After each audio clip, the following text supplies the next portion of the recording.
When a man like Al Pacino finally looks back, it isn't nostalgia speaking, it's memory, heavy and deliberate, shaped by time, silence, and everything that survived him. At 85, Al Pacino stands as one of the last living bridges to a vanished era of American cinema. Born in 1940, raised in the narrow streets of the Bronx, he came of age when acting was raw, imperfect, and dangerous. So when Al Pacino quietly names the 5 actors who mattered most to him, it isn't a ranking.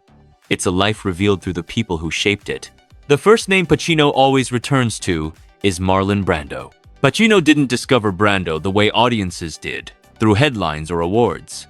He discovered him the way young artists discover earthquakes, by feeling the ground move beneath their feet. As a struggling actor in New York, Pacino watched Brando's performances the way a musician listens to a record until the grooves wear thin.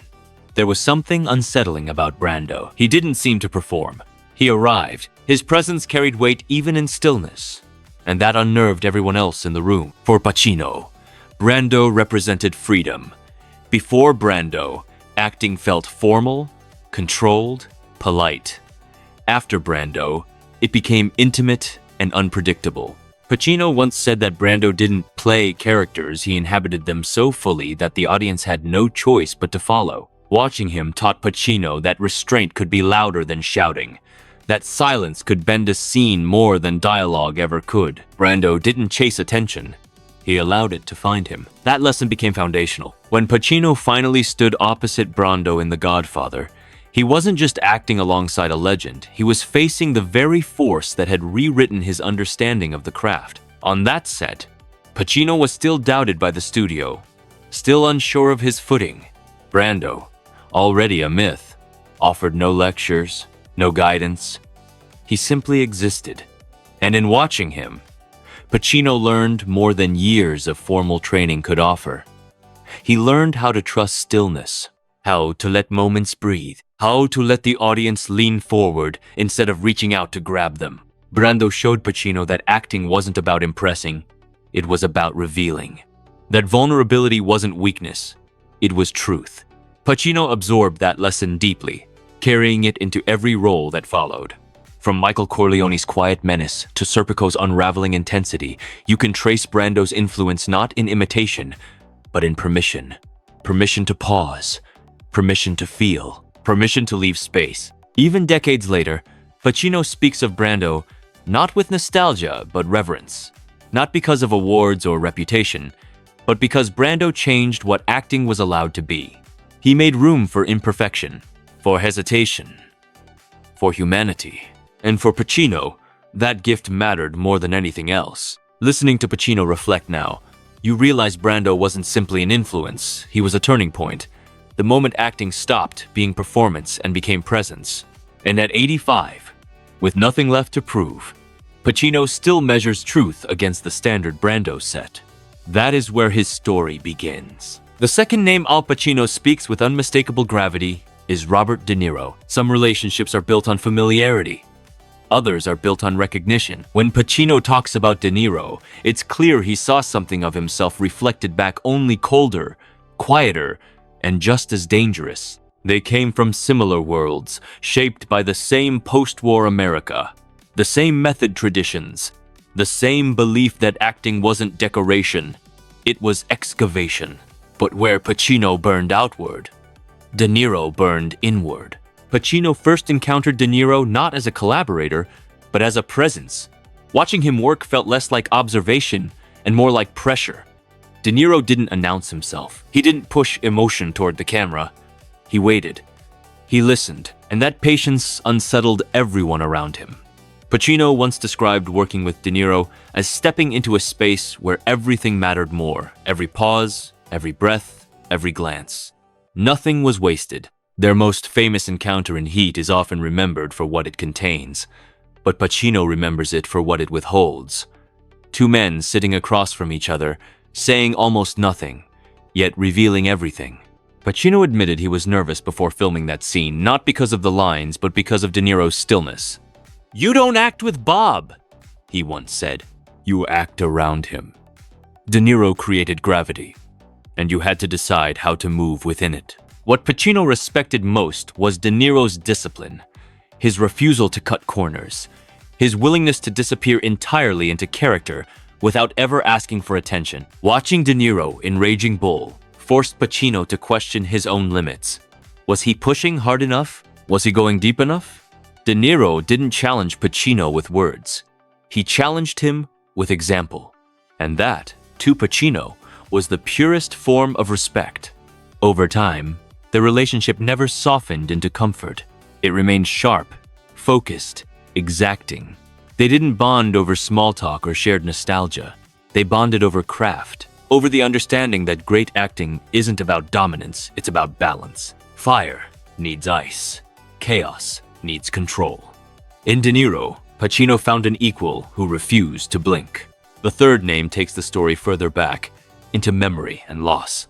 James Dean. Pacino was young when he first saw James Dean on screen, but youth has a way of recognizing truth instantly. He watched East of Eden in a small theater, long before he had any sense of his own future. What struck him wasn't Dean's fame or beauty, it was his exposure. Dean didn't protect himself. He let the audience see the fracture, the confusion, the longing. For Pacino, it felt almost intrusive, like watching someone cry in public. You wanted to look away, but you couldn't. Dean showed Pacino that acting wasn't pretending. It was revealing. He didn't deliver lines. He discovered them in real time, stumbling into emotion rather than presenting it. Pacino later described Dean as playing slightly ahead of the moment, like a jazz musician refusing to stay locked into the beat. That looseness, that risk, stayed with him forever. James Dean died young, but his impact didn't fade. For Pacino, Dean became a blueprint for vulnerability, a reminder that masculinity on screen didn't have to be rigid or armored. It could be sensitive, uncertain, alive. Every time Pacino played a man unraveling quietly or violently, you can hear Dean's echo beneath the performance. The honesty, the danger, the refusal to hide. Dean taught Pacino that great art often comes from instability, from leaning into discomfort instead of smoothing it over. And though Dean only made a handful of films, Pacino carried that lesson across an entire lifetime of work. To this day, he speaks of Dean not as a ghost, but as a presence just off screen, still watching. By the time Pacino reached maturity as an actor, he had learned from giants, equals, and lost prodigies. But the next influence taught him something different, something quieter, something surgical. That name is Meryl Streep. When Al Pacino speaks about Meryl Streep, his voice changes. It slows. The fire softens into something closer to awe. Streep didn't overwhelm him with force or intensity. She disarmed him with precision. Pacino first worked closely with Streep during The Deer Hunter, a film already heavy with trauma, silence, and unspoken grief. In a story dominated by war and brutality, Streep arrived almost unnoticed, and yet she became the emotional anchor. Pacino later reflected that she didn't act like she was inside the story. She became the story, quietly, invisibly, completely. What Pacino admired most was her restraint. Where others layered on emotion, Streep removed it. She stripped scenes down to their bare truth. A folded arm, a held breath, a pause that spoke louder than dialogue. Pacino described her work as invisible craftsmanship, the kind that doesn't announce itself but leaves a permanent mark. She communicated entire histories without explanation, without spectacle. Working alongside her changed how Pacino thought about power. He had built a career on presence, on intensity, on force that bent scenes toward him. Streep showed him another way. That control could be quieter. That stillness, when chosen carefully, could dominate a frame. Pacino once said she didn't make him want to impress her, she made him want to listen. And listening, he realized, was a skill many actors never truly learn. He often spoke of her discipline, the preparation, the precision, the respect she commanded without demanding it. Pacino visited a set where Streep was working years later and described the atmosphere as almost sacred. People didn't whisper out of fear, but reverence. Everyone sensed that something rare was happening, something that couldn't be rushed or disrupted. From Streep, Pacino learned the value of subtraction, of knowing exactly when not to act. That lesson followed him into later roles, where silence became sharper, more deliberate. She reminded him that mastery wasn't about expansion, it was about control. And at this stage in life, Pacino recognizes that kind of discipline as one of the highest forms of artistry. The final name Pacino carries with him is the most personal, the most painful. John Cazale. Most actors leave impressions. John Cazale left an absence. He only made 5 films, and every one of them was nominated for Best Picture. But statistics never mattered to Pacino. What mattered was what Cazale did in the room. The way he listened, the way he held silence, the way he made others sharper simply by being present. Pacino didn't consider Cazale a colleague. He considered him family, artistically and spiritually connected. Their chemistry in films like The Godfather and Dog Day Afternoon was never forced. It was atmospheric. You felt it even when Cazale wasn't speaking. As Fredo Corleone, he didn't play weakness as villainy.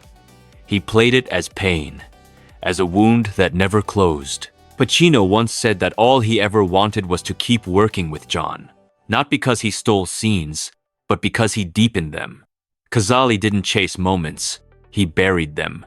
A glance, a hesitation, a tremor in the voice. That restraint created gravity. It made everyone around him better. When Cazale fell ill during The Deer Hunter, the studio wanted to replace him. Pacino refused. He fought for him. De Niro joined him. Streep stood beside them. They weren't protecting a role, they were honoring a standard. Pacino believed that removing Cazale would remove the soul of the film. Cazale died young, but Pacino never stopped carrying him. He once said that before every major scene, he still thinks of John not as memory, but as a compass. A reminder of honesty, of listening, of stillness that matters. Some actors fade as time moves on. John Cazale never did. He stayed inside the frame, unmoving, unforgettable. Listening to these 5 names, you realize Al Pacino wasn't naming favorites. He was naming fragments of himself, teachers of stillness, mirrors of fire, voices that guided him quietly through a lifetime. At 85, Pacino no longer speaks in rankings or legacies. He speaks in gratitude, the kind that comes when applause fades and only memory remains. These actors didn't just shape his craft, they shaped his courage. And long after the curtain falls, their presence still walks beside him. This revelation defines Pacino's era as one built on risk, restraint, and reverence when acting was not content, but confession, and greatness was measured by truth rather than volume. Al Pacino once said, "The hardest thing about being famous is losing your privacy. The best thing is knowing who you were before it all."